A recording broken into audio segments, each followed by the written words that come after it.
ini, siapakah Paulus ini, apakah dia seorang yang memberitakan kebenaran atau menyesatkan, ya.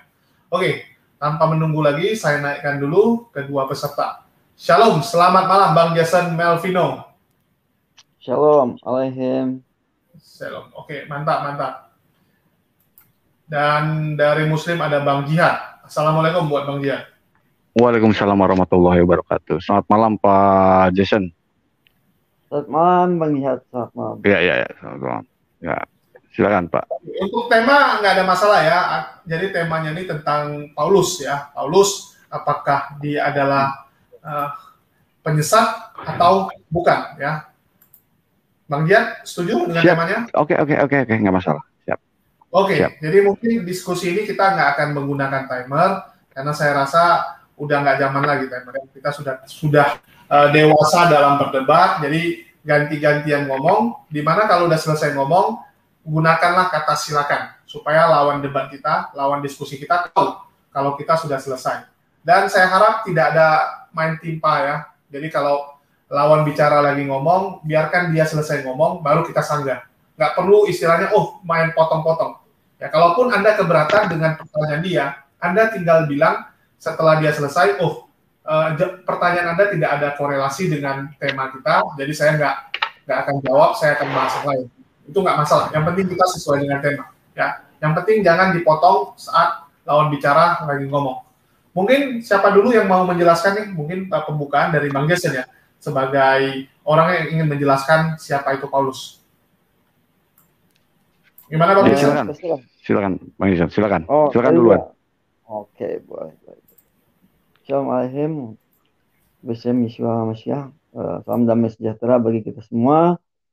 Terima kasih untuk Bang Judis yang menyediakan tempat bagi kita untuk berdiskusi, untuk kita membahas suatu tema, apakah Paulus itu seorang penyesat atau bukan.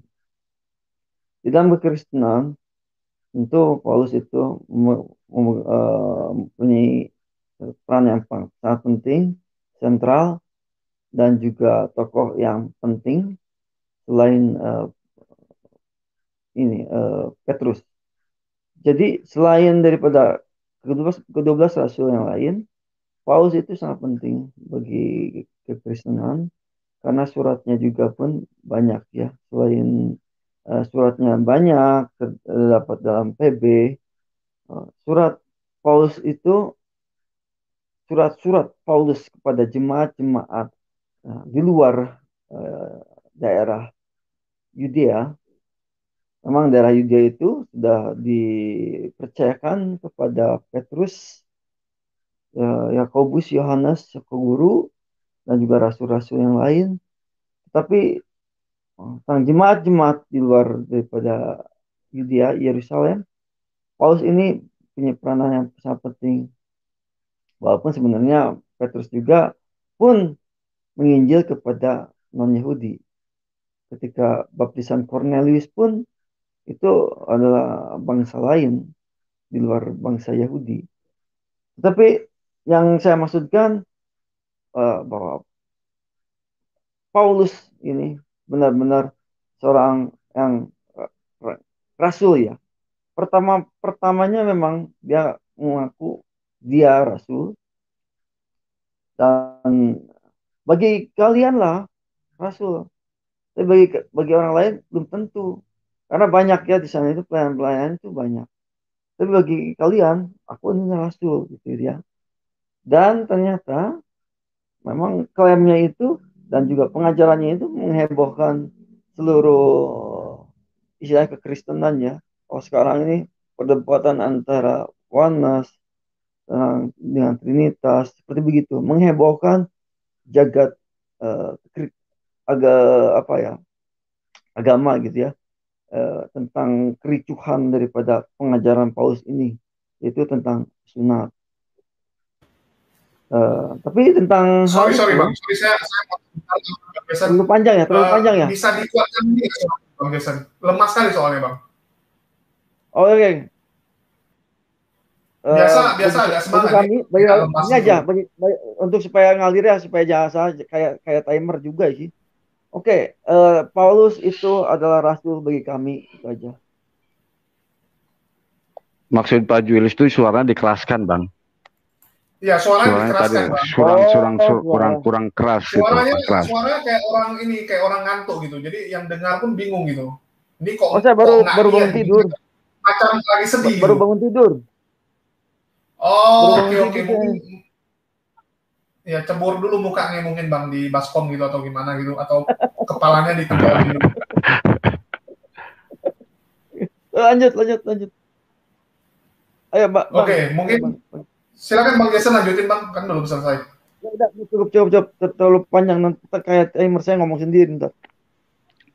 Oke, mungkin pandangan Bang Giat terhadap Paulus ini siapa ya, silakan. Oke, auzubillahi minasyaitonir rajim. Bismillahirrahmanirrahim. Billahi robba wa bislami dina wa bil qur'ani imama wa bi muhammadiyya wa rasulullah. Rabbi shrah li sadri wa yassir li amri wahlul 'uqdatam min lisani yafqahu qawli. Jadi terima kasih kepada Pak Jason yang sudah bisa hadir di sini. Mohon maaf kalau saya agak noise, memang agak berdekatan dengan jalan ya.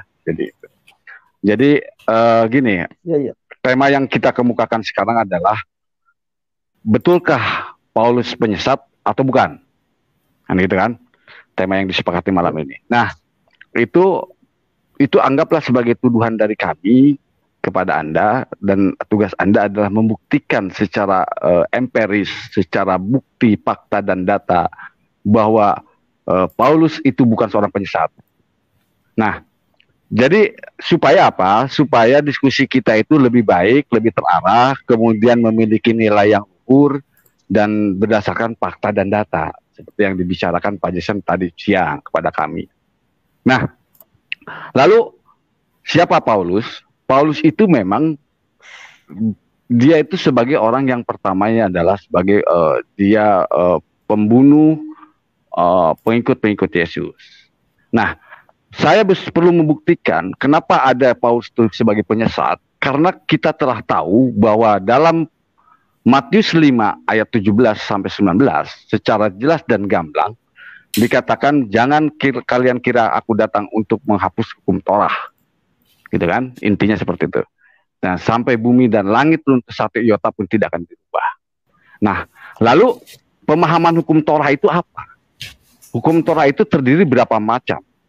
Menurut para ini, ada hukum Torah itu terdiri dari, selain daripada hukum Torah yang dikatakan oleh Musa, hukum Musa itu adalah 10 hukum Torah Musa. Kemudian ada juga memang dia bilang dalam Matius 5 itu dikatakan bahwa dan dia tidak menghapuskan hukum para nabi yang terbentuk dalam, kalau kita belajar dari Torah itu, bahwa Torah itu adalah terdiri dari 613 perintah.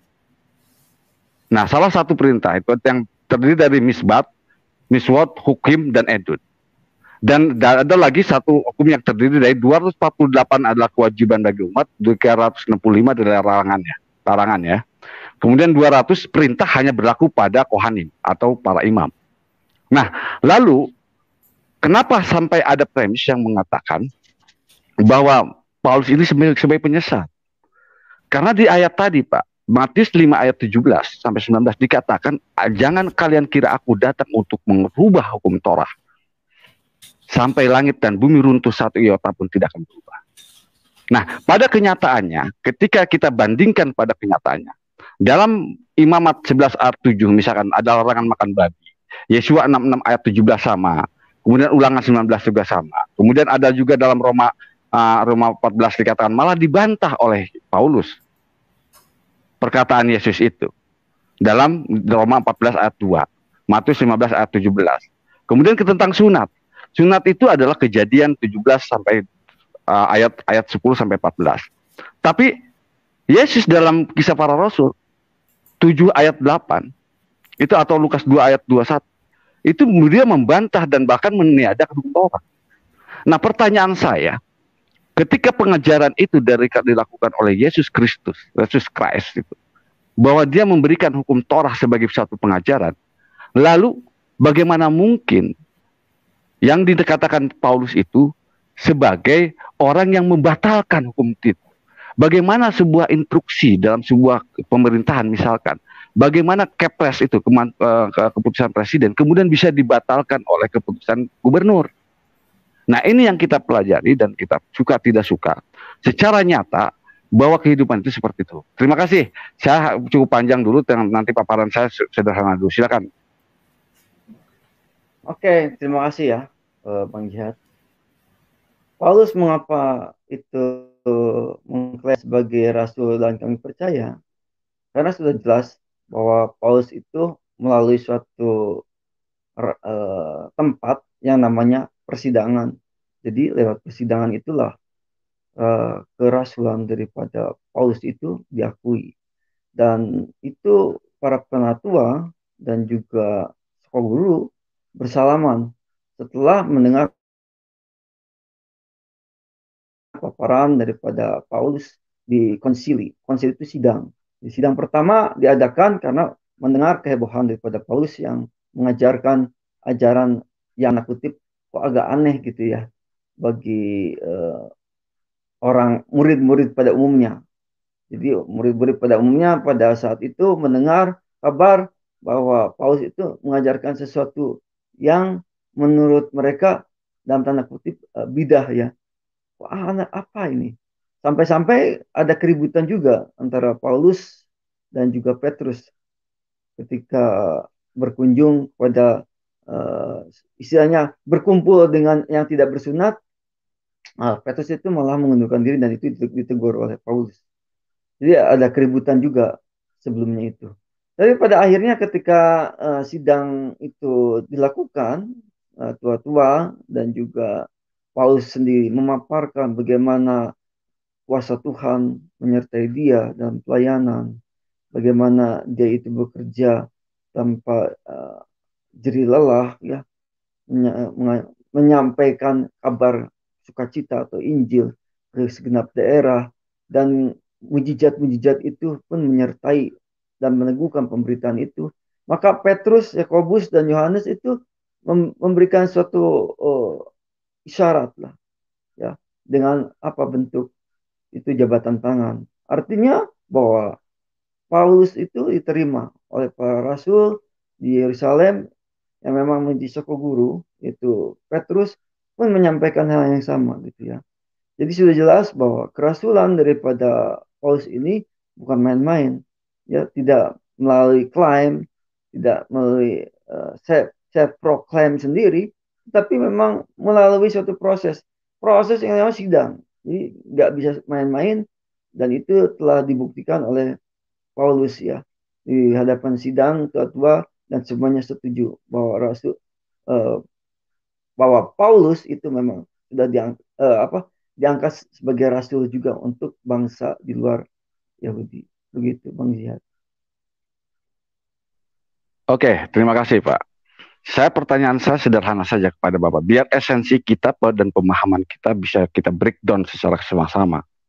Bahwa bisa lebih clear. Saya hanya bertanya pada Anda. Secara umum saja dulu. Kalau Anda katakan Paulus itu Rasul, apa pemahaman Rasul menurut menurut pemahaman Anda? Apa itu Rasul? Menurut Anda, silakan jawab dulu. Itu dalam bahasa Arab ya, Rasul itu. Berarti utusan, apostolos, apa yang kalau di dalam bahasa Yunani itu sebenarnya utusan ya. Aku mengutus engkau. Jadi tentang jabatan Rasul, karena artinya sama, bukan berarti saya ini ke ke Arab-Araban, tapi artinya sama ya, sebagai utusan yang diutus. Jadi tentang Rasul itu baru viral pada zaman Yesus. Jadi sebelum zaman Yesus, utusan itu bukan disebut langsung sebagai utusan, tetapi nabi. Jadi tidak ada yang namanya itu utusan Yesaya. Tidak ada. Nah, itu namanya utusan Yehezkiel. Tidak ada. Yang diutus oleh Tuhan Israel itu pasti disebut nabi. Lihat. Kebanyakan begitu. Silakan Bang. Oke. Berarti secara tidak langsung Anda mengatakan bahwa Paulus ini adalah sebagai utusan. Utusannya siapa? Saya sederhana saja, silakan. Ya, tidak. Karena mengutus itu adalah itu utusan Yesus. Jadi seperti Bapa mengutus aku pun mengutus kalian. Jadi rasul itu atau utusan itu, utus mengutus itu viralnya itu di zaman Yesus. Oke, Bisa udah. dibaca di Matius 16 itu. Oke, udah. Gini, Bang. Saya agak aneh juga, artinya tidak pemahaman saya tidak terhubung dengan tegas dan jelas. Anda katakan bahwa Paulus ini sebagai utusan dari Yesus. Nah, sementara hidupnya itu secara Iya, sejarah, memang. histori, memang dia tidak pernah ketemu dan tidak pernah bertemu dengan Yesus. Bagaimana mungkin orang yang tidak bertemu kemudian menjadi sebuah utusan? Itu yang pertama. Kedua adalah, bagaimana mungkin Anda mengatakan bahwa utusan saya, sementara yang mengangkat Anda sebagai utusan saya itu Pak Julius? Bagaimana Anda mengatakan bahwa Paulus itu sebagai utusan Yesus, sementara yang mengangkat dan mendeklar bahwa Paulus itu sebagai utusan itu dari melalui persidangan, konsili gitu loh. Nah, ini kan tidak ketemu, Pak. Itu yang pertama. Kedua adalah bagaimana hukum-hukum yang dikatakan oleh Yesus sendiri dalam Matius 5 ayat 17 sampai 19 itu dikatakan, aku tidak merubah satu hukum Torah sampai langit dan bumi runtuh, satu iota pun tidak akan berubah. Bagaimana dia bisa berubah? Itulah mengapa kami mengatakan bahwa Paulus itu sebagai penyesat. Silakan, Pak. Sebenarnya gampang saja untuk menjawab ini. Karena pada saat jalan di tengah jalan ya, Paulus itu ditemui satu sinar yang sangat terang sebelum ke Damsyik itu. Paulus itu ditemui di dalam perjalanannya sebelum menganiaya. Jadi ceritanya Paulus ini meminta surat untuk mensahkan pelayanan dia di dalam Judaism untuk menangkap bidah-bidah ini ya. Kalau di dalam ini di dalam Judaisme sekte yang baru gitu ya. Dan sebelum menuju Damsyik, dia ditemui oleh Tuhan dalam suatu sinar yang sangat terang, dan saksinya ada, berarti yang mengikutnya itu ya, yang mengikuti dan buta. Dan si Saulus ini, belum Paulus ya, Saulus ini akhirnya dipapah sampai ke Damsyik. Jadi pertama yang disaksi itu adalah masa perjalanannya. Walaupun banyak musim mengatakan bla bla bla, kok seperti begitu, seperti begini. Tetapi yang pasti ia buta. Jadi buta, ia harus dituntun, dipapah sampai ke Damsyik. Dan di sana, misalnya di kota itu, ada yang namanya Ananias. Jadi Ananias inilah menjadi saksi juga. Saksi berikutnya, bagaimana Ananias juga tahu orang ini sangat terkenal sebagai penganiaya ya, penganiaya yang luar biasa, yang mau datang mau menganiaya murid-murid di sana. Jadi saksinya itu termasuk perjalanan Paulus dan juga Ananias yang berbicara langsung dengan Tuhan untuk menyuruh mengepangkan tangan dan membuka lagi mata daripada kebutaan daripada Saulus yang nanti namanya berubah menjadi Paulus. Begitu Bang Ziad.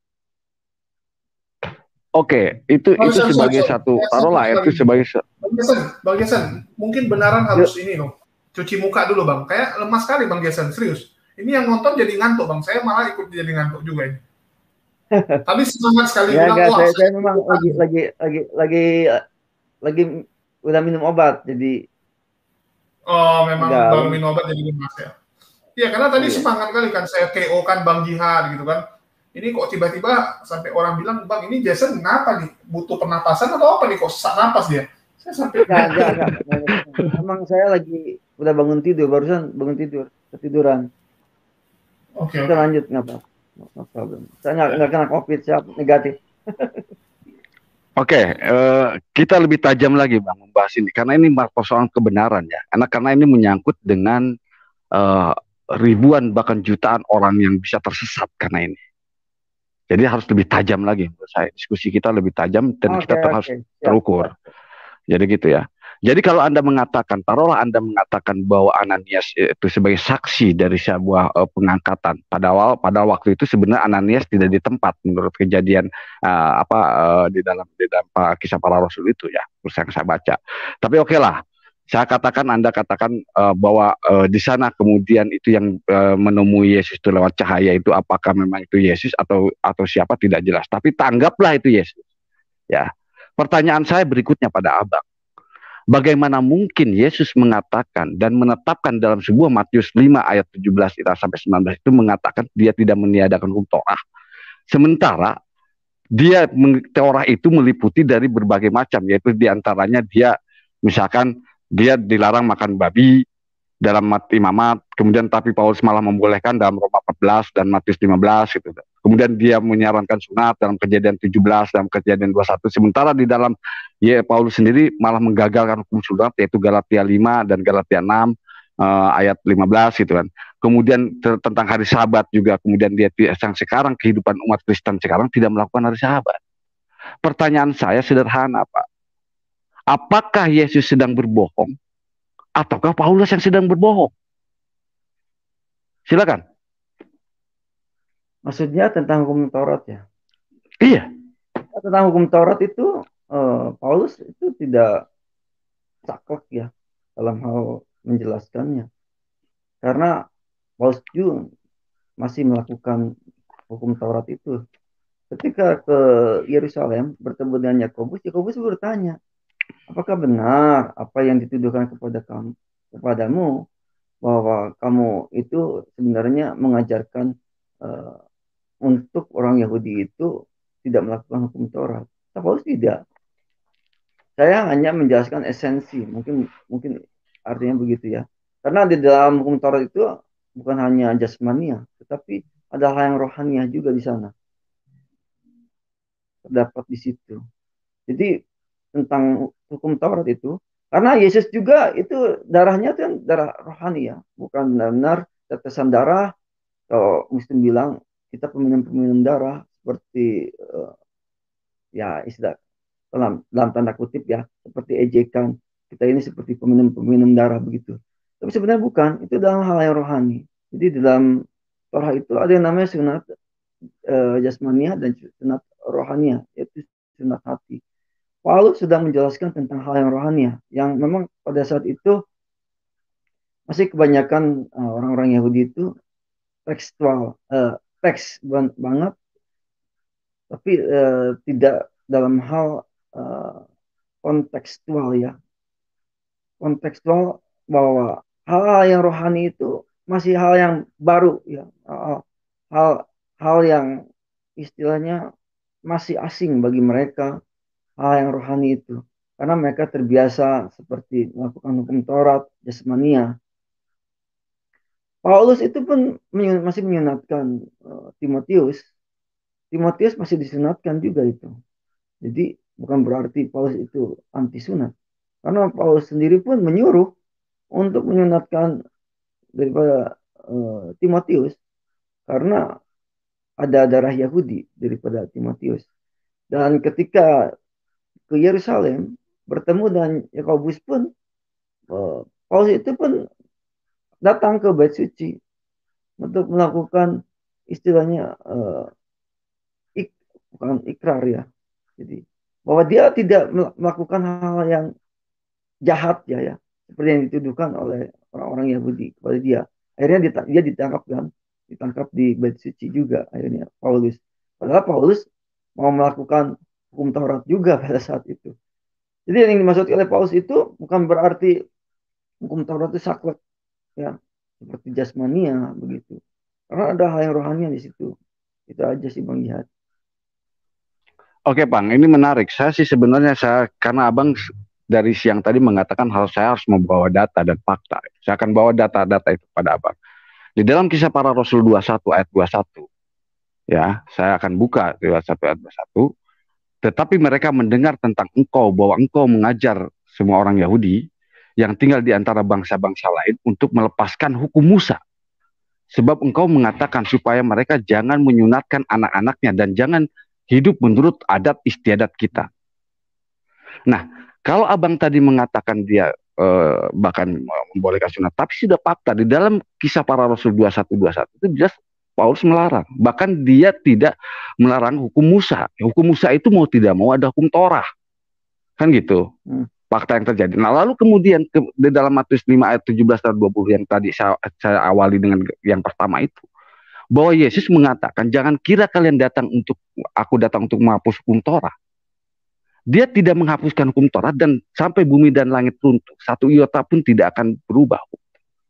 Nah, pertanyaan saya, di dalam Kisah Para Rasul 21-21, kenapa Paulus begitu lancang dan berani untuk menggagalkan dan membatalkan hukum Torah yang dikatakan oleh Yesus? Kan begitu. Nah, kebenaran itu ada di mana, Bang? Apakah kebenaran itu ada di Paulus atau ada di Yesus? Itu pertanyaan simpel bagi saya. Silakan. Itu juga jawaban simpel bagi saya. Hanya bagi seorang Yahudi, kalau seorang itu disertai dari Tuhan, pasti dia ada kebenaran di situnya. Karena nggak mudah ya untuk melakukan mujizat, melakukan perkara-perkara ajaib, itu nggak mudah. Hanya orang yang benar saja, karena orang-orang Yahudi itu tahu bahwa hanya orang benar yang bisa melakukan segala perkara-perkara ajaib di dalam nama 4 huruf suci itulah ya istilahnya. Atas nama 4 huruf suci itu, zaman itu hanya orang seperti nabi, ya, orang pilihan yang memang diutus jadi nabi baru bisa melakukan semuanya itu. Jadi jikalau misalnya Paulus dengan pengajaran yang dalam tanda kutip dituduhkan menyediakan hukum Taurat, maka dia tidak bisa melakukan mujizat-mujizat. Itu penilaian daripada para rasul, dan makanya ketika sidang itu Paulus dipersilakan untuk berbicara, untuk menyampaikan fakta-fakta di mana Paulus ini tidak berjalan sendiri. Makanya murid itu diutus 2 orang supaya menjadi kesaksian. Kalau Paulus itu pergi sendiri, itu bisa dikatakan ia berdusta. Tetapi karena hukum Musa itu harus 2 orang, maka itu menjadi kesaksian. Makanya diutus itu 2 orang. Tidak boleh 1 orang. Begitu Bang Jihad. Ini agak aneh juga Bang penjelasannya tentang mujizat segala. Saya tidak berkata seperti itu, Bang. Saya berkata bahwa hukum Taurat yang dibatalkan oleh oleh Paulus itu bagaimana? Nah, kebenaran itu ketika Paulus mengatakan di 5 ayat 17-20 itu dikatakan seperti itu. Sementara Paulus membatalkan hukum Taurat, yaitu di Kisah Para Rasul 21-21. Pertanyaan saya, yang benar yang mana? Apakah perkataan Paulus atau perkataan Yesus? Sementara sekarang kaum Anda yang namanya kristenisasi sekarang itu, kenapa saya bisa membangun premis kepada Anda bahwa Anda ternyata bukan pengikut Yesus, tapi pengikut Paulus, kan gitu. Kenapa demikian? Karena sudah jelas dalam hukum Torah itu dikatakan dilarang makan babi, bersunat, kemudian ada hari Sabat, kemudian ada juga dilarang minuman keras gitu. Tapi ternyata di keseharian Anda sekarang mengikuti hukum-hukum yang dilakukan oleh Paulus, yaitu seperti makan babi itu dalam Roma 14 dia katakan boleh, kemudian Matius 15 ayat 17, kemudian disunat juga dalam Galatia 6 ayat 15. Bahkan tadi di Kisah Para Rasul sendiri 21 ayat 21 dikatakan bahwa Paulus itu bahkan melarang orang untuk menyunatkan anaknya dan melarang untuk menegakkan hukum Musa. Kan simpel pertanyaan saya, yang benar yang mana nih Bang? Tadi belum dijawab esensinya itu. Silakan. Sebenarnya saya udah menjawab sih, udah menjawab. Paulus bukan anti untuk menyunatkan ya. Kan sudah saya jawab bahwa Timotius itu pun disunatkan, dan itu disuruh oleh Paulus untuk menyunatkan Timotius. Dan tentang misalnya makan babi, Yesus sendiri pun pada saat dia masih di bumi itu pun menjadi kontroversi, karena Yesus mengatakan bahwa bukan yang keluar, bukan yang masuk ke dalam mulut itu yang menajiskan orang, tapi yang keluar. Artinya apa? Bahwa semua makanan itu halal. Yesus sendiri pun melakukan itu. Dan ketika pada hari Sabat berjalan-jalan dan memakan bulir gandum gitu ya. Dan itu pun orang-orang Yahudi orang-orang Farisi dan ahli Taurat itu pun melihat itu gitu. Hal yang sama gitu. Jadi bagaimana? Apakah Yesus itu melanggar hukum Taurat? Karena hukum Taurat itu bukan sekedar apa ya, saklek, seperti maaf ya, kalau sholat itu lalu maaf ya, kentut lalu menjadi batal begitu. Bukan seperti begitu. Jadi hukum Taurat itu ada hal yang rohani, makanya agama Kristen itu agama iman, bukan agama jasmania. Kalaupun ketika di gereja, maaf ya, kentut pun ya no problem. Mungkin dia sedang sakit atau apapun gitu. Dan bahkan kalau ke gereja kan pakai sendal ya, pakai sepatu masuk. Ada beberapa gereja emang buka sendal, buka sepatu saat doa biasanya. Kalau saat doa jemaat, saya juga buka sendal, buka sepatu, masuk ke situ pakai karpet ya. Dan karpetnya pun diinjak-injak gitu kalau minggu itu ya. Itu kita pakai sepatu gitu. Itu tidak masalah. Jadi bukan hal yang jasmania. Jadi agama Kristen bukan seperti Taurat jasmania seperti Billy, Valen, Ishak. Sekarang Ishak nggak tahu nih apa dia masih di Hindu. Dan itu dilakukan bukan secara jasmania gitu. Jasmania benar-benar. Jasmania adalah simbol. Makanya Tuhan menetapkan suatu pernyataan bahwa ada yang namanya sunat rohani, itu sunat hati. Jadi percuma kalau kamu bersunat, tetapi kamu masih melakukan melanggar hukum Taurat. Sunatmu menjadi sia-sia. Makanya di dalam kekristenan, hal-hal yang rohani itu lebih menonjol tentang Roh Kudus, ya. Bagaimana Roh Kudus itu sudah dicurahkan kepada semua orang seperti dalam kitab Yoel ya. Bahwa orang-orang itu para teruna dan juga orang-orang tua semuanya mendapatkan karunia Roh Kudus, mendapat penglihatan, mendapat mimpi, mujizat. Itu pun terjadi hari Pentakosta sampai detik ini. Jadi Roh Kudus dicurahkan kepada tiap-tiap orang. Jadi hal yang rohani, permainannya bukan di jasmania. Walaupun sekarang kan ada yang netsarim. Saya tidak menentang netsarim ya. Saya senang ada netsarim, ada Pak Kris gitu ya. Dulu si Valen itu netsarim. Sekarang malah jadi Judaism benar-benar. Sebenarnya untuk mesianik, no problem. Tidak ada masalah. Karena seorang itu harus yakin pada dirinya sendiri di hadapan Tuhan. Masalahnya adalah masalah hati, bukan masalah lagi jasmania. Ya Bang Jihad. Oke, oke. Itulah yang kenapa saya bilang, Bang. Kenapa saya bilang itu adalah sebagai Paulus ini sampai ada sebuah kesadaran seperti itu dalam umat Anda. Berarti itu adalah satu kenyataan. Kalau sekarang saya buka di dalam Kejadian 17 ayat 14 ya. Kejadian 17 ayat 14 tentang sunat. Orang yang tidak bersunat, maka orang itu harus dilenyapkan. Karena itu telah mengingkari perjanjianku. Lalu perjanjianku itu apa isi perjanjianku? Perjanjian kekal itu adalah dengan Ibrahim. Yaitu salah satunya dipotong, dikerat kulit hitamnya. Kalau dikerat kulit hitamnya, bukan dikerat kulit hatinya gitu loh Bang. Itu fakta yang terjadi. Diakui atau tidak, itu adalah sebagai satu penyelewengan. Kedua adalah ketika misalkan Anda membolehkan hukum babi, bagaimanapun juga hukum babi itu dalam Imamat 11 ayat 7 itu adalah dilarang. Nah, kalau Anda bilang bahwa setiap yang masuk ke dalam mulut itu yang bukan yang menajiskan, tapi yang keluar dari badan itu yang menajiskan, itu memang betul. Tapi kan bukan konteks dalam makanan, Pak. Muntah itu yang keluar dari muntahan itu memang haram. Gitu lah. Secara esensinya begitu gitu. Jadi kalau misalkan dikatakan kenapa ada kontradiksi Yesua 66 ayat 17 misalkan dikatakan seperti itu. Kenapa demikian? Berarti kan patut dipertanyakan sama saya. Kalau seandainya Yesus itu sendiri mengatakan dalam Matius 5 ayat 17 sampai 20 mengatakan bahwa dia tidak meniadakan hukum Torah dan para nabi, kemudian dia sekarang umat Kristen meniadakan dengan memakan babi, kemudian tidak bersunat, kemudian tidak melakukan sabat, berarti kan itu ada sebuah penyelewengan.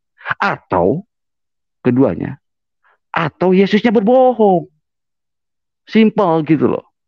Karena kata Yesus, sampai langit dan bumi runtuh, satu iota pun tidak akan dirubah.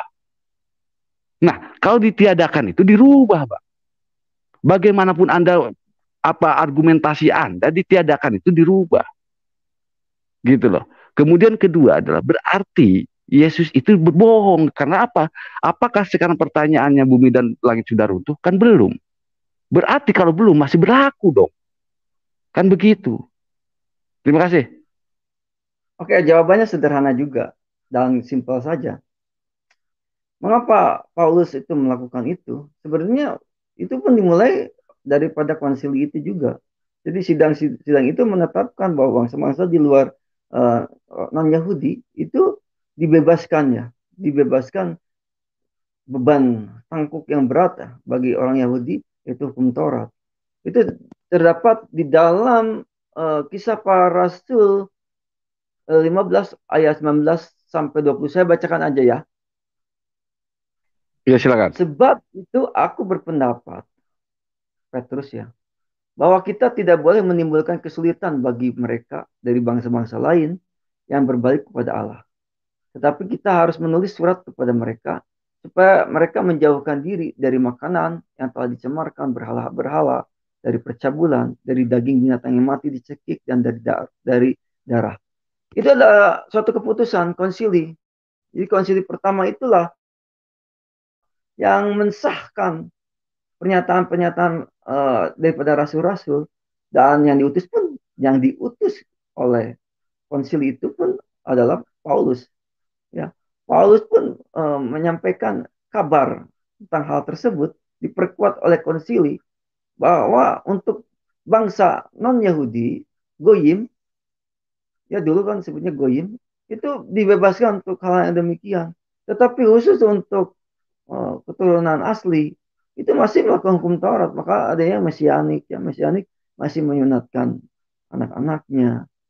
Itu sebagai tanda bahwa jemaat daripada Yakobus, Petrus dan Yohanes itu masih tetap melaksanakan hukum Taurat. Makanya ketika Tuhan menurunkan dari langit tentang makanan-makanan yang haram di hadapan Petrus, maka Petrus pun menolak. Di hadapan Tuhan dia berkata, seumur hidupku aku belum pernah memasukkan ke dalam mulutku makanan-makanan haram yang engkau suruh makan, gitu ya. Jadi di dalamnya banyak barang-barang makanan-makanan binatang-binatang yang haram gitu, yang diturunkan dari langit. Tuhan, jika dikatakan halal, tidak boleh ada yang mengatakan itu haram. Sebenarnya esensinya bukan ke situ, tetapi tentang bangsa-bangsa lain, Petrus itu harus melayani juga gitu ya. Jangan sampai seperti kejadian ketika Petrus itu makan bersama dengan orang yang non Yahudi yang tidak bersunat, dia mengundurkan diri, dan itu ditegur oleh Paulus. Begitu. Jadi tentang mengapa kami, ya, goyim-goyim ini yang non Yahudi yang bukan mesianik itu di dalam tanda kutip dibebaskan dari melakukan hukum Taurat jasmania, tetapi masih melakukan hukum Taurat yang rohania, itu memang dari konsili, dimulai dari konsili. Begitu Bang Jihad. Nah, ini yang jadi parameter saya bahwa ini sebagai penyesatan itu begitu.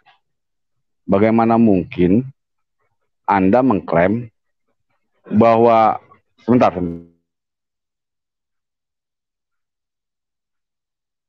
Jadi bagaimana mungkin Anda mengklaim bahwa Anda utusan saya, sementara Anda diakui sebagai utusan saya, dideklarasikan oleh Bang Jul, misalkan gitu.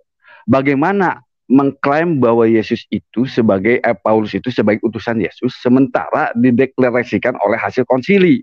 Itu pertama. Kedua adalah bagaimana mungkin Yesus melakukan hukum-hukum tersebut sementara yang dibawa oleh Paulus ternyata menyimpang dari hukum-hukum tersebut. Itu fakta, Pak. Ya, suka tidak suka seperti itu. Nah, kalau misalkan begini, Pak, dalam Galatia 2 ayat 7 sampai 9 itu kan klaim daripada telah dipercayakan pemberitaan Injil orang yang bersunat kepada Petrus dan dipercayakan pemberitaan Injil kepada orang yang tidak bersunat kepada Paulus. Nah, itu kan sebagai klaim sepihak. Sementara Yesus sendiri tidak pernah bilang seperti itu. Tidak ada pembedaan dalam hukum. Hukum itu harus tegak dan sesuai dengan aturannya, karena itu menyangkut nilai kemanusiaan. Hukum itu harus sama rata.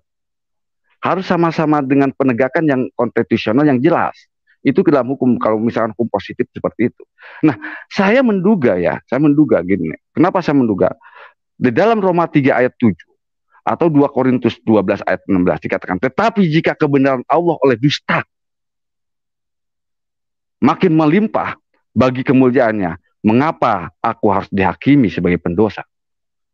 Itu kata siapa? Kata Paulus. Artinya secara tidak langsung Paulus secara mendeklarasikan dengan kebohongan-kebohongan ini demi semua kemuliaan tidak jadi masalah. Itu kan sementara dalam hukum Musa itu, dalam 10 hukum Torah itu dikatakan salah satu jangan berdusta. Jadi yang dilakukan Pak Jason malam ini sudah jelas, Pak.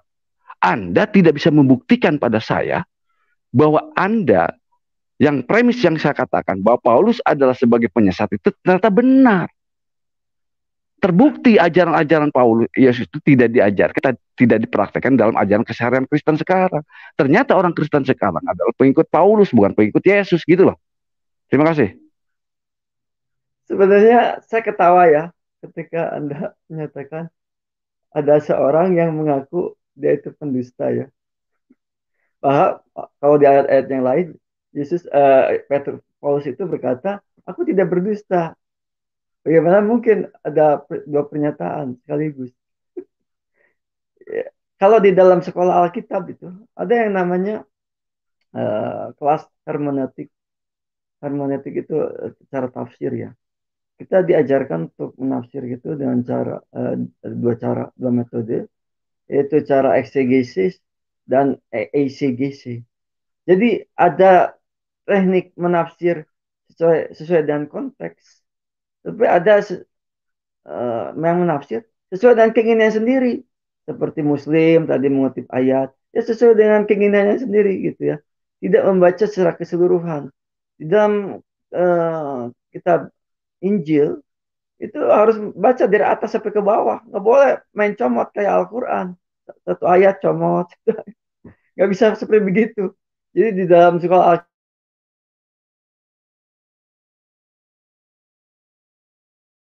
kita hal itu justru hal yang tidak dusta atau tentang dosa bohong. Di atasnya itu tentang dosa bohong. Jadi Paulus sedang mengatakan jikalau aku ini berbuat dosa bohong begitu, gitu ya. Itu intinya di situ sebenarnya. Tapi karena Muslim kalau baca itu ya kebiasaan mungkin di Al-Quran satu ayat beda lagi, satu ayat beda lagi. Jadi kayak begitu. Oke, tentang meniadakan hukum Taurat. Kan sudah dikatakan bahwa tidak gampang bagi seorang konsili ya. Seorang itu keluar dari konsili dalam keadaan tanda kutip ya aman-aman saja ya. Apalagi ini sidang para rasul yang notabene urapannya kuat. Jadi kalau bohong itu seperti Anania Safira itu bohong di depan Petrus itu langsung mati. Mati dia. Karena dia apa ya seolah-olah ingin terpandang, ikut-ikutan, bagikan harta depan kaki Petrus. Dan itu langsung mati. Jadi nggak main-main. Kalau Paulus bohong, mati dia. Di depan Petrus juga bisa mati dia. Jadi nggak bisa main-main. Jadi orang-orang yang berbohong seperti Ananias dan Safira yang menjual tanahnya itu cuma sebagian ngasihnya tapi ngomongnya seluruhnya. Padahal nggak usah ngasih juga nggak masalah. Kalau memang dia nggak punya harta yang istilahnya uang dingin gitu ya. Uangnya panas gitu untuk usaha.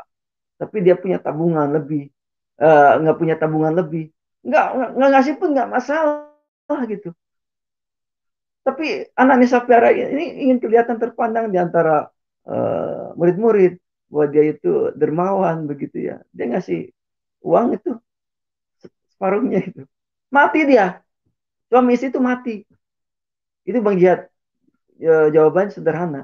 Kalau Paulus itu berbohong, Petrus itu melakukan suatu kesalahan keputusan, dia pada mati.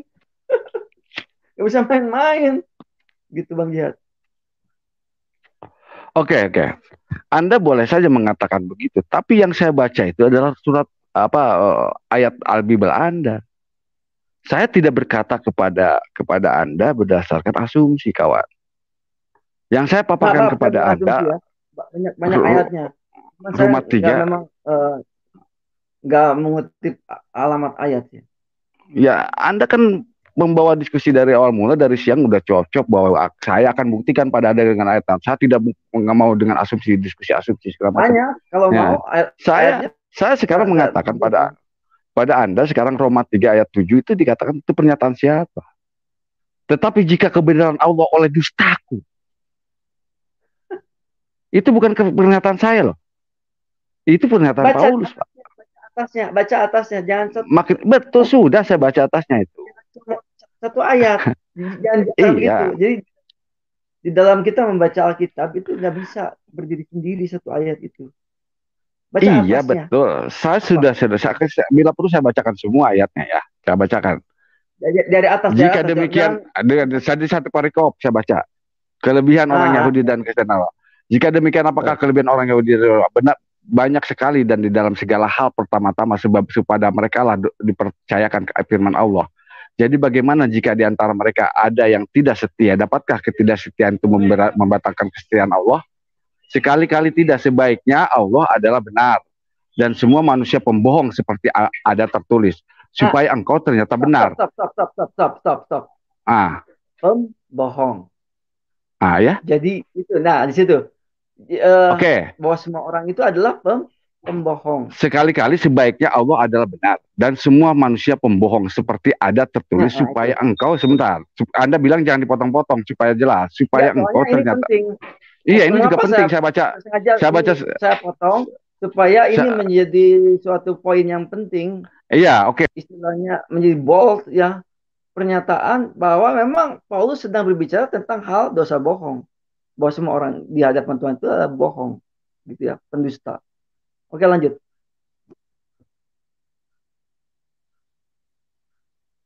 Silakan Bang Hiyat, jangan lanjut. Dari yang tadi itu. Halo. Putus kayaknya.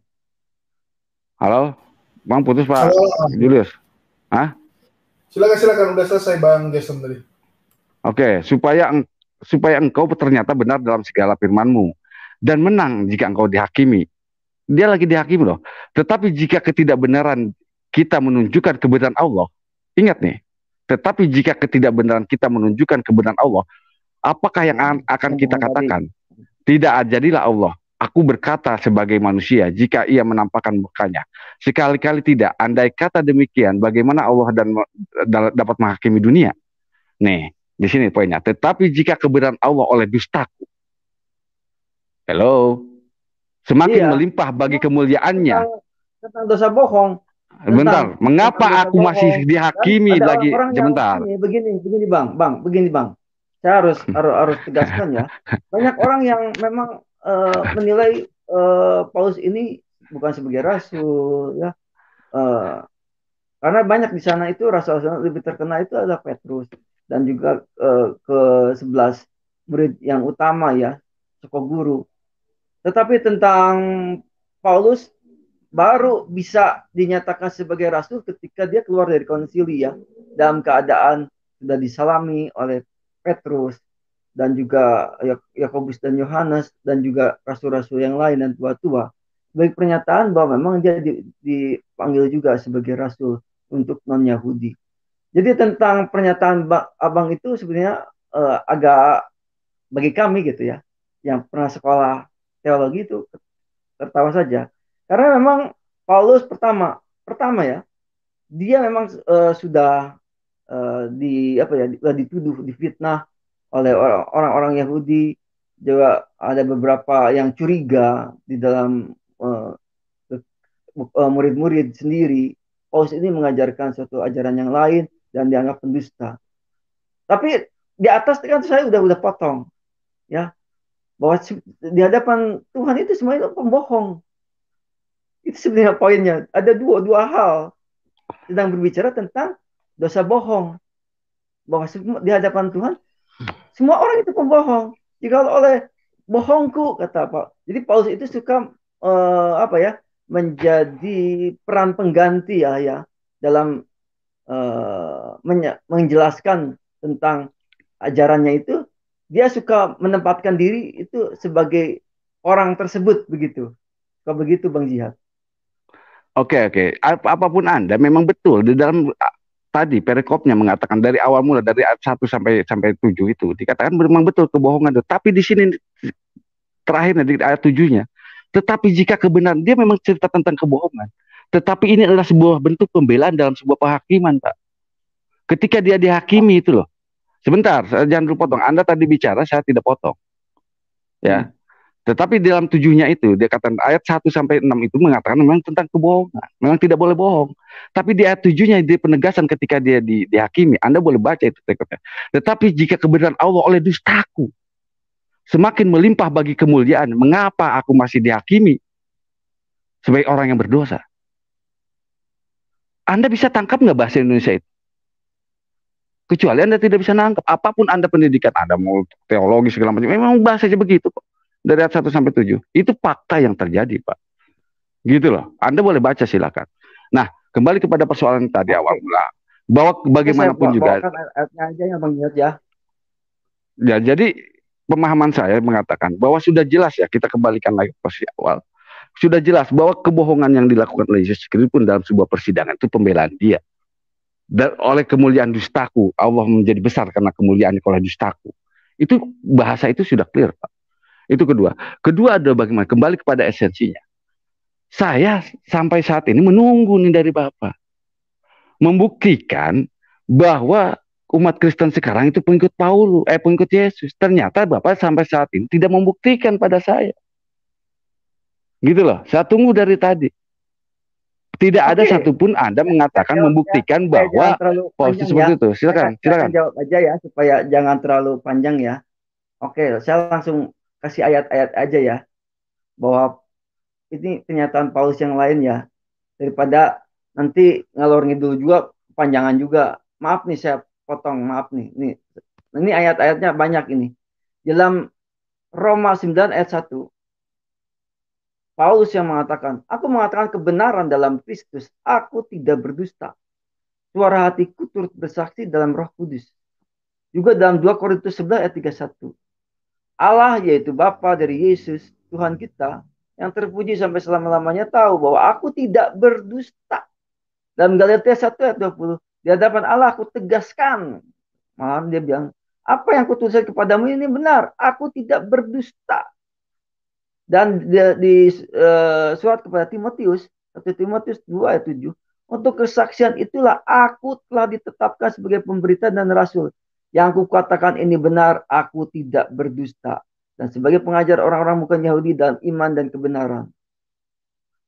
Jadi gimana tuh Bang? Halo. Ya gini. Itu perkataan Yesus. Jadi jangan sekolah teologi itu Bang, dalam sekolah teologi itu menafsir itu bukan keinginan kita. Harus baca itu konteksnya sedang apa gitu. Jadi bukan main comot gitu aja. Berarti kontradiksi pernyataan Paulus yang tadi itu lebih banyak itu ayatnya yang mengatakan aku tidak berusaha. Oke, udah. Bersaksi bersama gitu. Oke, bagian saya berarti ya, jangan potong lagi. Saya mencoba untuk itu. Jadi gini Pak, Anda mengatakan bahwa tadi itu bahwa Yesus Paulus tidak berdusta. Oke lah, itu pernyataan dia, mengatakan dia. Tapi faktanya adalah dia dengan menggagalkan hukum sunat, kemudian membolehkan makan babi, ayat sekarang, atau tidak akan melakukan hari Sabat. Itu jelas bukan pengajaran Pak Yesus, Pak. Klaim Anda mengatakan saya tidak berbohong, tapi saya tidak mencuri, tapi saya ngumpetin barang Anda misalkan. Saya tidak mencuri, Pak. Tapi faktanya saya mengambil barang Anda misalkan. Kan begitu. Nah, Anda tidak bisa akal saja pernyataan-pernyataan itu. Tapi dengan fakta-fakta yang saya katakan tadi dalam kisah para Rasul 21 ayat 21. Sudah jelas. Dia bilang, dia tidak membolehkan hukum sunat kepada anak-anak, dan dia tidak boleh menegakkan hukum Musa. Apa hukum Musa itu? Adalah hukum Torah, kan begitu. Nah, sementara dalam Matius 5 ayat 17 sampai 20 dikatakan, aku datang tidak untuk meniadakan hukum Torah. Itu fakta, Pak. Iya kan? Pengajaran-pengajaran dia dilakukan oleh Paulus semua itu jelas menyimpang jauh dari apa yang diajarkan oleh Yesus. Mau Anda sekolah teologi, mau sekolah apa, itu faktanya seperti itu. Gitu loh. Terima kasih. Oke, saya bacakan aja ya, supaya nggak berlarut-larut ya. Di dalam Markus 7 ayat 19. Karena bukan masuk ke dalam hati, tetapi ke dalam perut. Lalu dibuang ke jamban, WC, ke toilet. Dengan demikian, ia menyatakan semua makanan halal. Jadi ini terus tertulis di dalam Markus 7 ayat 19. Saya bacakan lagi ya. Karena bukan masuk ke dalam hati, tetapi ke dalam perutnya, lalu dibuang ke jamban. Dengan demikian ia menyatakan semua makanan halal. Ini tertulis. Jadi kalau Anda mengatakan babi itu apa ya, masih haram gitu ya. Itu Markus 7 ayat 19 menuliskannya begitu. Bagaimana Bang Jihad? Nah, ini yang lebih lucu lagi. Anda telah membuktikan secara fakta. Lagi-lagi Anda membuktikan secara fakta. Kalau Anda sebentar.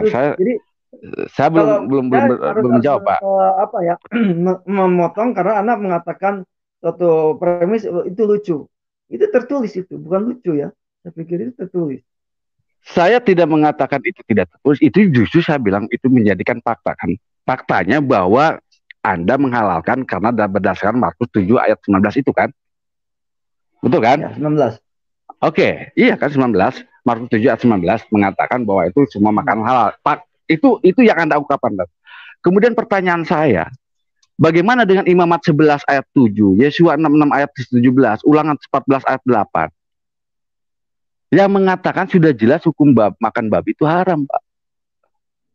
Ini kan lebih lucu lagi. Sementara Anda mengatakan menghalalkan dalam Markus 7 ayat 17 dalam perkataan Paulus, sementara di dalam Imamat, Yesua dan Ulangan itu mengatakan haram makan babi. Itu semakin membuktikan pada saya dan pada netizen semua, ternyata memang Paulus itu adalah menyimpangkan apa yang dibawakan oleh Yesus. Kecuali Anda akan mempertahankan bahwa Yesus pembohong. Kan begitu. Yesus berarti berbohong dengan tidak satu iota pun sampai bumi dan langit runtuh. Ternyata sekarang bumi dan langit belum runtuh, berarti sudah dirubah. Itu yang menjadi kenyataan. Anda mau hapuskan ayat-ayat Imamat, Yesua, Ulangan, Anda hapuskan dalam Bible Anda. Itu baru bisa clear. Kan gitu. Oke, saya bisa jawab sebenarnya saya bisa jawab ini. Ini ada ayatnya ya. Kita baca dalilnya aja deh ya. Daripada kita mungkin kelihatan saya nggak pakai dalil, tapi sebenarnya saya pakai dalil. Cuman saya menjelaskannya secara mengalir begitu saja. Di dalam Kisah Para Rasul 11 ayat 2 sampai 10. Ini panjang juga nih. Saya akan bacakan saja ya. Mudah-mudahan nggak kecapean nih dengernya. Ketika Petrus tiba di Yerusalem, orang-orang dari golongan yang bersunat berselisih pendapat dengan dia. Ini Petrus sedang berselisih pendapat dengan dia. Kata mereka ya, engkau telah masuk ke rumah orang-orang yang tidak bersunat dan makan bersama-sama dengan mereka. Tetapi Petrus menjelaskan segala sesuatu berturut-turut katanya. Aku sedang berdoa di kota Yope, tiba-tiba rohku diliputi kuasa ilahi, dan aku melihat suatu penglihatan, satu benda berbentukan lebar yang bergantung pada keempat sudutnya diturunkan dari langit sampai di depanku. Aku menatapnya, dan di dalamnya aku lihat segala jenis binatang berkaki 4, dan binatang liar, dan binatang menjalar, dan burung-burung. Lalu aku mendengar suara berkata kepadaku, bangunlah hai Petrus, sembelihlah dan makanlah. Tetapi aku berkata, tidak Tuhan, tidak. Sebab belum pernah sesuatu yang haram yang tidaklah tahir masuk ke dalam mulutku.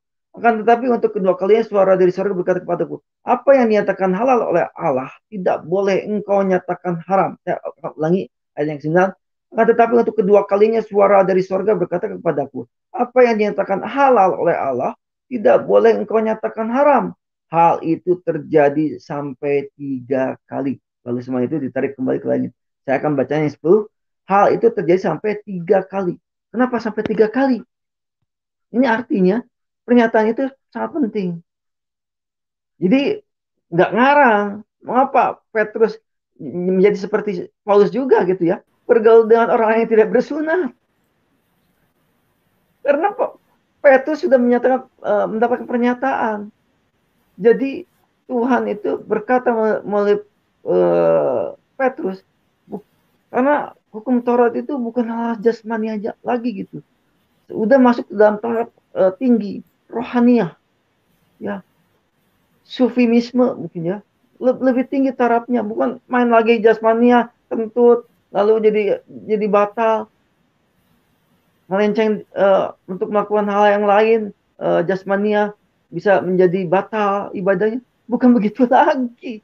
Kristen itu agama iman, dengan imannya. Makanya ketika ada keributan tentang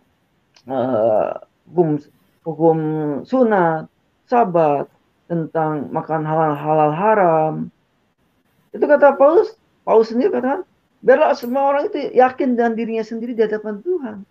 Dia melakukan untuk Tuhan, bukan untuk manusia. Begitu Bang Jihad. Ya Bang Jihad. Oke, ini saya berkali-kali lucu sekali Anda. Jadi ginilah saya pikir ya. Dalam Ulangan 18 ayat 20 dikatakan, tetapi seorang nabi yang berlaku berani untuk mengucapkan dan atas namaku perkataan yang tidak aku katakan untuk dikatakan oleh atau yang berkata dalam nama Allah yang lain, nabi itu harus mati. Jadi saya pikir itu hukum-hukum yang kami itu saya sudah dibuktikan bahwa Anda mengatakan tadi membuktikan bahwa kisah para rasul dalam 21 itu sudah jelas. Yang Anda bahas malah Petrus sekarang. Kita lagi bahas Paulus. Nah, di dalam Paulus itu, dalam kisah para rasul 21 ayat 21, bagaimanapun dia memerintahkan pada orang-orang tidak menyunatkan anaknya dan tidak menegakkan hukum Musa. Clear, Pak. Paulus, Pak. Bukan Petrus, Pak. Itu. Jadi saya pikir sudah cukup lah. Jadi saya pikir sudah cukup diskusinya. Udah ini dalam kenapa Anda membawa Petrus? Ya kita bahas sekarang begini, itu Paulus, Pak. Kenapa saya bawa Petrus?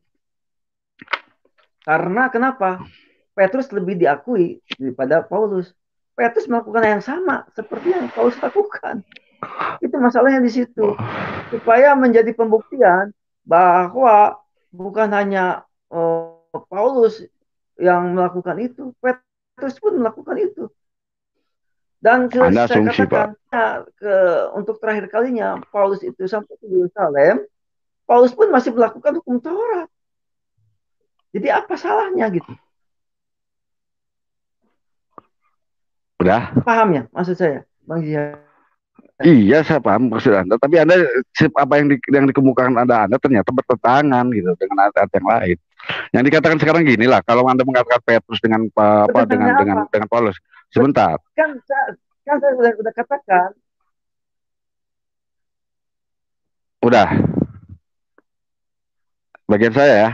Oke. Jadi gini, kalau Petrus itu dikatakan Petrus itu ketika di Antioquia itu sempat berantem kan, sempat berselisih dengan Paulus. Karena apa? Persoalan sunat, Pak. Kalau Petrus itu tetap ingin memberlakukan hukum sunat, Paulus tidak mau. Itu faktanya. Di dalam Galatia 3 ayat 11. Dan sudah saya jelaskan, Pak. Coba Bapak bantah itu kisah para Rasul 21 ayat 21 saja. Sederhana saja lah biar kita kerucutkan. Dalam kisah para Rasul 21 ayat 21.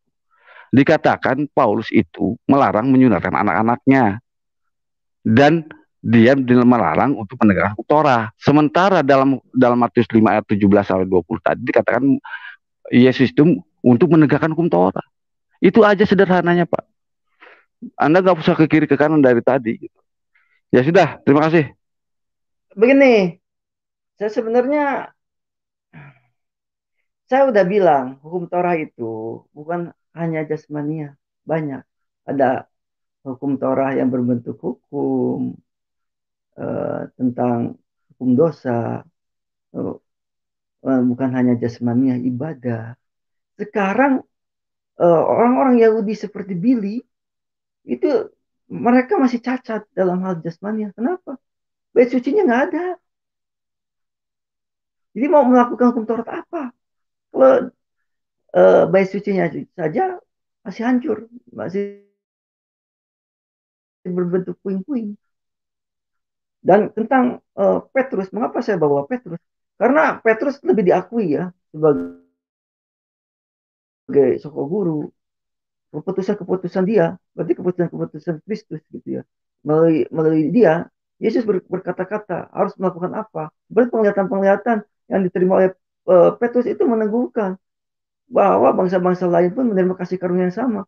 Belum disunat dan belum dibaptis, bayangkan. Sudah mendapatkan karunia Roh Kudus kepada keluarga Cornelius.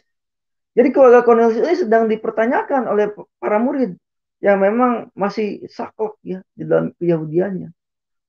Bagaimana mungkin engkau itu masuk ke rumah seorang yang belum bersunat dan makan bersama mereka? Petrus lalu menjelaskan, mengapa saya bawa Petrus? Supaya tahu gitu ya, bahwa Paulus ini bukan hanya seorang dia sendiri yang melakukan itu, Petrus pun melakukan itu gitu ya. Petrus dengan pernyataan dan kuasa Tuhan, ketika dia berkhotbah pada orang-orang non-Yahudi yang belum bersunat, bayangkan. Belum bersunat dan bangsa asing lagi. Dan belum dibaptis lagi. Roh Kudus sudah turun kepada orang-orang tersebut. Itu. Dan di dalam istilahnya, di dalam Judaism, orang itu harus ditanyakan dulu. Ya, sebelum dihukum itu harus ditanyakan dulu. Ulangan 19 ayat 15 itu seperti begitu. Jadi harus ditanyakan dulu, jangan main cabut gitu, orang langsung dilempari batu, nggak bisa begitu. Harus disidang dulu. Makanya orang Yahudi dalam hukum Taurat itu sudah mengenal tentang istilahnya penegak hukum, persidangan, pengacara. Itu sudah hal yang biasa gitu. Saya Bang Jab, takut kepanjangan saya ngomong. saya hopeless lah, mau ngomong apa lagi. tidak tidak bisa membuktikan apapun dan tidak bisa membuktikan bahwa Paulus itu seperti itu. Pak Julius, kita sudahi aja lah, daripada ini dari tadi tidak bisa membuktikan Pak Jason nih kisah para Rasul 21 ayat 21. Saya mau ini sebenarnya mau narik kepada Al-Quran sebenarnya, Al-Hadis. Kalau mau narik kepada Al-Quran ya, karena dari tadi pun kayak mau tidur ya, saya pun sampai mau ketiduran nih, karena masih ketiduran dengan suara saya. Suara saya membuat Anda tidur. Iya, sampai Ginting aja bilang ini kurang minum makan babi, dia bilangnya kurang kopi sama babi tadi. Oke, mungkin closing statement aja ya. Silakan masing-masing mungkin closing statement.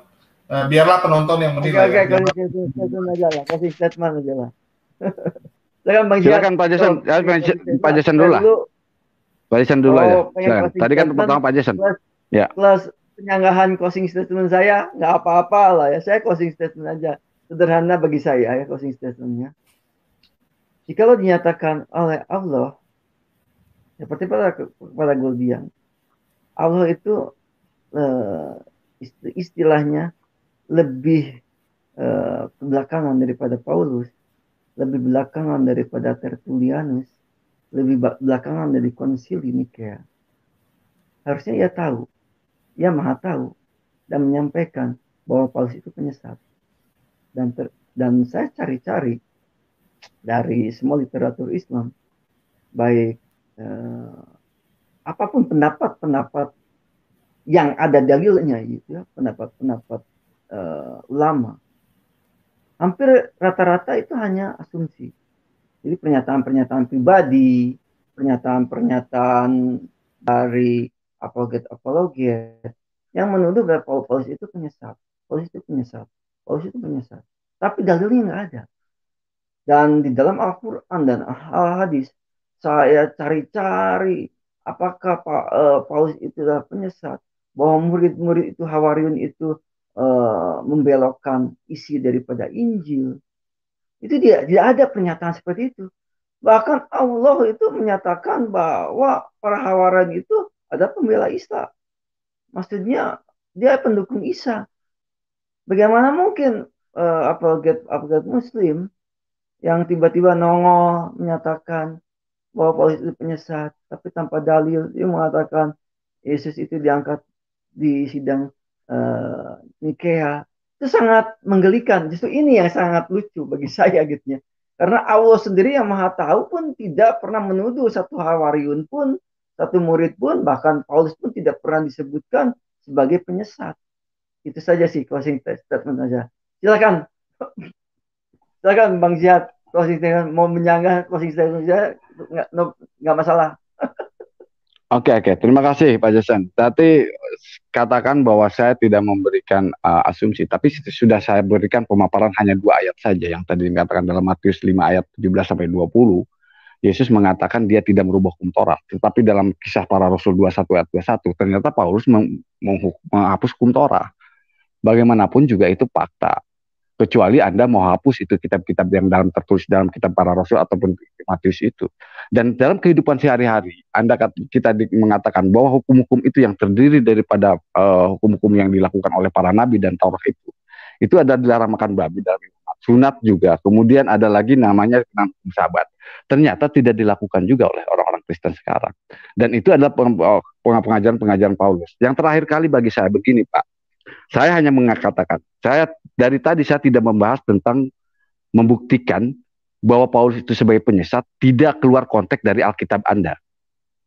Saya menguji dari sebuah kitab suci Anda, tidak berdasarkan membenturkan kitab suci itu kepada kitab-kitab lain di luar daripada kitab Anda.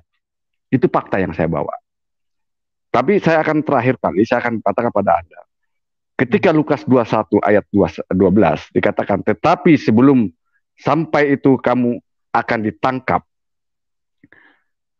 dan dianiaya, kamu akan diserahkan kepada rumah-rumah ibadah dan penjara-penjara. Kamu akan dihadapkan kepada raja-raja dan penguasa-penguasa oleh karena namaku. Siapa itu yang melakukan itu? Paulus, Pak. Kemudian yang kedua, waspadalah supaya kamu jangan disesatkan, sebab banyak orang yang akan datang memakai namaku dan berkata, akulah dia. Dan saatnya sudah dekat, jangan kamu mengikuti mereka. Itu dalam Lukas 21 ayat 8. Siapa yang sudah dekat dengan waktunya? Yaitu Paulus. Kemudian dalam Matius 7 ayat 15 dikatakan, waspadalah terhadap para nabi-nabi palsu yang datang kepadaku dan menyamar seperti domba. Tetapi sesungguhnya mereka adalah serigala yang buas. Siapa yang mengaku domba? Apakah orang Islam? Bukan, Pak. Dari kaum Anda yang mengatakan domba. Waspadalah. Matius 7 ayat 15. Jadi malam ini saya sudah memaparkan kepada, dan premis saya tidak ada satu sanggahan dari bukti apapun, hanya mengatakan bahwa sunatnya sunat hati, padahal sunat itu ada karena dalam sunat itu dalam Kejadian 17 ayat 14 tentang sunat. Orang yang tidak bersunat, mereka yang orang itu harus dilenyapkan karena ia telah mengingkari perjanjianku. Apa perjanjianku? Perjanjian abadi itu adalah perjanjian kekal, itu adalah Nabi Ibrahim dengan Allah sebagai keturunan-keturunannya. Apa salah satunya? Yaitu memotong kulit hitannya. Apa itu? Sunat. Bukan sunat hati, Pak. Itu fakta. Jadi malam ini sudah selesai, saya sudah membuktikan pada kawan-kawan semua. Silakan kawan-kawan semua, dan jangan lupa subscribe channel saya, yaitu Abang Jihad. Terima kasih. Assalamualaikum warahmatullahi wabarakatuh. Terima kasih Pak.